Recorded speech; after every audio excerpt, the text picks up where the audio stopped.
Welcome to AK1 TV news. ఇప్పుడే ఈ సమస్య గురించి చాలా మంది మాట్లాడారు, ఎంపీలు, శాసనసభ్యులు కూడా.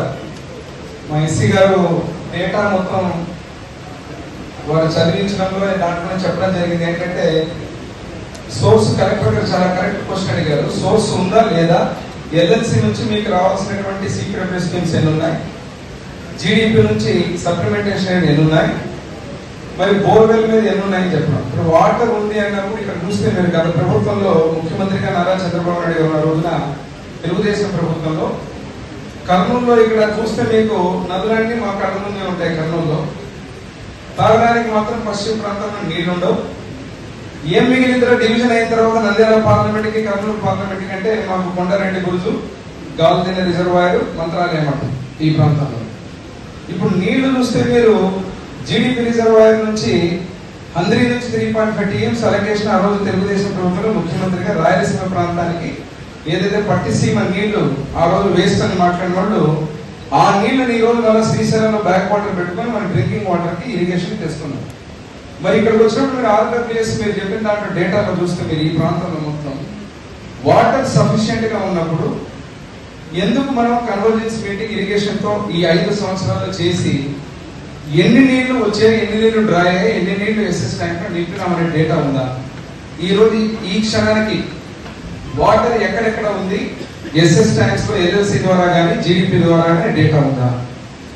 ఇప్పుడు నీళ్లు తాగుతున్నారా లేదా అనేది మేమందరం గ్రౌండ్ స్థాయి, క్షేత్రస్థాయిలో మేము తిరిగినటువంటి ఎమ్మెల్యేలను కానీ రివ్యూ చేసినప్పుడు అన్ని మేము చెప్తున్నాం. కానీ అసలు డ్రింకింగ్ వాటర్ కి సంబంధించిన దాంట్లో ఏదైతే గతంలో ప్రభుత్వం, ఎందుకంటే వైసీపీ ప్రభుత్వం 5 సంవత్సరాలు మీరు చూస్తే దాదాపుగా గుండ్రేవలని రివర్స్ టెండరింగ్ అని ఇరిగేషన్ వచ్చినప్పుడు మాట్లాడుతున్న దాన్ని ఒక RDS ని నాశనం చేసింది, వేదావతిని ముంచేసింది.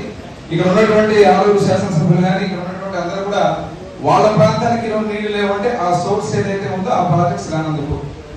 RWS లో ఎంపీ గారు చెప్పిన మాట వాస్తవం. JJL ఏదైతే JJL మిషన్ ఉందో దాంట్లో 2 కాంపోనెంట్స్ లో డిస్ట్రిబ్యూషన్ నెట్వర్క్ ఉంటుంది, తర్వాత మీకు construction of tanks 40,000 litres capacity. ఎక్కడైనా ఇంతవరకు మీరు పూర్తి చేశారా? JJM కింద పూర్తి చేసిన ప్రాజెక్ట్ ఏదైనా గోనెగండ్లో ఉంది. మాకు గోనెగండ్ హెడ్ క్వార్టర్ దాదాపు మేజర్ పంచాయతీ ఎమ్మెల్యేరు నియోజకవర్గంలో. మీరు అక్కడ ఏ లెవెల్లో ఉంది అది వర్క్? కున్నూరు, అగ్రహారం, వీరంపల్లి గ్రామాలు ఉన్నాయి, ఒక చుక్క నీళ్లు లేవు. మరి ఇక్కడ జీడీపీ నుంచి రిజర్వాయర్ ఏమో మా దగ్గర ఉంటుంది, నీళ్లు మాత్రం మాకు తాగడానికి ఉండవు. మన RWS ఇరిగేషన్ కోఆర్డినేషన్ మీరు చేశారా ఎప్పుడైనా? దానికి సంబంధించిన అది మా కలెక్టర్ గారు చెప్పిన విధంగా మీరు ఆ డేటా ఏదైనా ఉంటే చెప్పండి. ఇప్పుడు ఊరికే చదవడం కాదు, ఏ స్కీము ఏ దాని కింద వస్తుందని అందరికీ తెలిసింది. నీళ్లు ఉన్నాయా లేదా, నీళ్లు దాపుతున్నారా లేదా చెప్పండి. జీడీపీలో అయితే నీళ్లు ఉన్నాయి. ఎక్కడైనా తక్కువ పడితే దాన్ని వాడుకోవడానికి మనకు ఫెసిలిటేట్, అంతేగాని ఆ 3.35. సారీ మళ్ళీ ఇంటరప్ట్ అవుతున్నా. ఇప్పుడే రెయిన్ స్కేర్సిటీ ఉంది, రెయిన్ ఫెడ్ మొత్తం మనకు ఉండేటువంటి రెయిన్ ఫెడ్ పంటలు, పొలాలు. ఈ సంవత్సరము ఇంతవరకు గాలు తిన్న పైన 5 సంవత్సరాల్లో 4.5 TMC కంటే కెపాసిటీతో నిండినటువంటి రోజు ఏదైనా ఉందా? రెయిన్ ఫాల్ 5 ఏళ్లలో last 4 years it has reached full FRL level sir. Last year అయితే మరి దాన్ని ఇప్పుడు మళ్ళీ 1 మీటర్ పెంచితే ఇప్పుడు ఆల్రెడీ మీరు స్కేర్సిటీ ఉంది, ఆల్రెడీ రిజర్వాయర్ కెపాసిటీ 4.5. స్టాటిస్టిక్స్ నన్ను చెప్పనిస్తే మీరు నేనే మీతో కంప్లీట్ చేయడం లేదు. నేను అనేది ఏంటంటే ఆ పాయింట్ నేను ఆ నీళ్ళు ఏదైతే ఉందో ఒకటే. ఆ రోజు గతంలో రాయలసీమ లిఫ్ట్ ఇరిగేషన్ పెట్టారు, 3.5 TMC ద్వారా నీళ్లు తెచ్చినటువంటి దాన్ని లాస్ట్ క్వశ్చన్ అడ్రస్ చేయండి. చంద్రబాబు నాయుడు గారు రాయలసీమకు తెచ్చిన నీళ్లు ఏదైతే ఉన్నాయో ఆ నీళ్లు పట్టిసీమ ద్వారా ఉపయోగమా కాదా? ఈ సభలో కాదని చెప్పారు. అవసరం లేదని చెప్పడం లేదు. అవసరమా కాదంటే ఇప్పుడు అవసరమా కాదా చెప్పండి అంతే.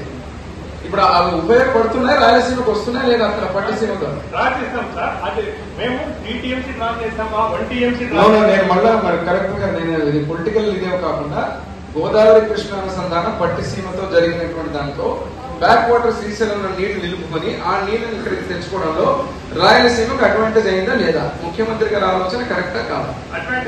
Right, thank you. Gundrevula project గత ప్రభుత్వంలో ముఖ్యమంత్రి గారు చంద్రబాబు నాయుడు గారు ప్రత్యేకంగా జీవో ఇచ్చి శాంక్షన్ చేసి ఈ పశ్చిమ ప్రాంత కళ అది ఎంతవరకు వచ్చింది? మా లైఫ్ లైన్ ఏదైతే ఆర్డిఎస్ రైట్ కెనాల్ ఉందో దానికి సంబంధించినటువంటి ఆ ప్రాజెక్టు, ఆ పరిస్థితి గత 5 ఏళ్ళుగా ఏం జరిగింది? ఈరోజు ముఖ్యంగా నా ఎమ్మెల్యూరు నియోజకవర్గంలో అత్యంత కీలకం, ఇంతకుముందు ఆర్డబ్ల్యూఎస్ రివ్యూ జరిగినప్పుడు కూడా నేను గుర్తు చేయడం జరిగింది. గాజులు దిన్న ప్రాజెక్టు ఏకైక రిజర్వాయర్, దాంట్లో మొన్న మీ ప్రభుత్వంలో అంటే వైసీపీ ప్రభుత్వంలో 1 మీటర్ హైట్ పెంచుతామని చెప్పి గాజులు దిన్న ప్రాజెక్ట్ని ఒక వర్క్ స్టార్ట్ చేశారు. దీంట్లో ఎంత ఫన్నీ అంటే, ఏదైతే గతంలో ముఖ్యమంత్రిగా చంద్రబాబు నాయుడు గారు 3.5 టీఎంసీ అలొకేషన్ అయితే చేశారో దాంట్లో డ్రింకింగ్ వాటర్కి 0.38 టీఎంసీ మన ఎమ్మెల్యేరు టౌన్కు ప్రత్యేకంగా వారు ఆ రోజు అలొకేషన్ ఇవ్వడం జరిగింది, వెస్ట్రన్ పార్ట్ డ్రింకింగ్ వాటర్కి, సాగునీరుకి. దాన్ని బూచిగా చూపిస్తూ గాజులు దిన్న ప్రాజెక్ట్ హైట్ పెంచి 1 మీటర్ని 4.5 to 5.5 చేసి రిజర్వాయర్ కెపాసిటీని అక్కడ నిర్వాసితులకు ఈరోజు కనీసం ఈరోజు మళ్ళీ అంటే సబ్మర్జ్ ఏదైతే అవుతుందో ఆ పల్లలన్నీ మునిగిపోయే విధంగా అక్కడ చూస్తే అక్విజిషన్ లేదు, గేట్లు లేదు. నిన్న వర్షాలు పడినప్పుడు కనీసం గేట్లు ఎత్తడానికి ఆ గేట్లు ఓపెన్ చేసే పరిస్థితి కూడా లేదు.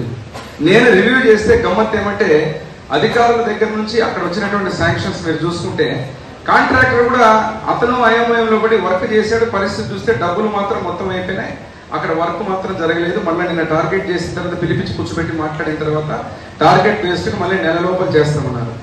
ఈ 4 అంశాల మీద కాకుండా కృష్ణా పరివాహక ప్రాంతంలో ఉండేటువంటి మన ప్రాంతం ఏదైతే ఉందో దీనికి గత ఇదే చెప్పి మా అన్న శాసనసభ్యులు మా జనార్దన్ కూడా మేము అందరం ఇక్కడ ఉన్నాం, నేను అన్నగారి ఆ రోజు ఉన్నది. ఈ సభలో నవ్వి మాట్లాడారు ఆ రోజు, ఎందుకంటే ఇది అడ్రస్ చేయాల్సిన పాయింట్. పట్టిసీమ ద్వారా ముఖ్యమంత్రి చంద్రబాబు నాయుడు ఆ రోజు మాట్లాడారు, తెలుగుదేశం ప్రభుత్వం ఆ నీళ్లతోటి మోటార్లతో రాయలసీమకు నీళ్లు తేగలరా, నీళ్లు వస్తాయా? మీరు ఒకసారి చెప్పాలా. ఈ రోజు అక్కడ నీళ్లు గోదావరి కృష్ణ ఏదైతే జంగమం జరిగిందో ఆ వాటర్ ని బ్యాక్ వాటర్ శ్రీశైలం పెట్టుకుని హంద్రీ ద్వారా వచ్చి కర్నూలు జిల్లాకు వచ్చే నీళ్లు ఆ నీళ్ళ కాదా? మరి ఇక్కడ ఉన్నటువంటి కృష్ణా పరివాహక ప్రాంతంలో ఉన్నటువంటి దాన్ని విశాఖపట్నం తీసుకుని పెట్టారు. అప్పట్లో అమరావతి దగ్గర నుంచి అసలు సంబంధమే లేదు, అసలు ఆ బేసిన్ లేదు, ఏమీ లేదు. మరి దానికి సంబంధించిన దాని మీద ఎందుకంటే ఈ 5 అంశాలు కూడా ఈ జెడ్పీ సమావేశాలు, ఎందుకంటే అసెంబ్లీ వేదిక మాకు అక్కడ అడగాలి, అక్కడ కూడా అడుగుతాం. కానీ ఇక్కడ ఏంటంటే ఇక్కడ జరిగింది కాబట్టి ఇన్సిడెంట్ అడుగుతున్నాం.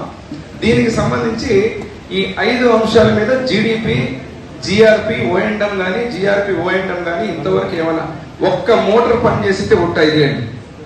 ఈ రోజు కనీసం నదిలో నీళ్లు వస్తాయంటే కూడా మోటార్ పని చేసే పరిస్థితి, ఆపరేటర్ జీతాలు ఇవ్వలేరు, కనీసం మెయింటెనెన్స్ లేదు, ఎలక్ట్రిసిటీ బిల్లు లేదు, ఏం లేదు. జీడిపి చూస్తే మీరు వచ్చేటువంటి నీళ్లు కనీసం డ్రా చేసింది ఎన్ని డ్రా చేస్తారు 5 ఏళ్ళు.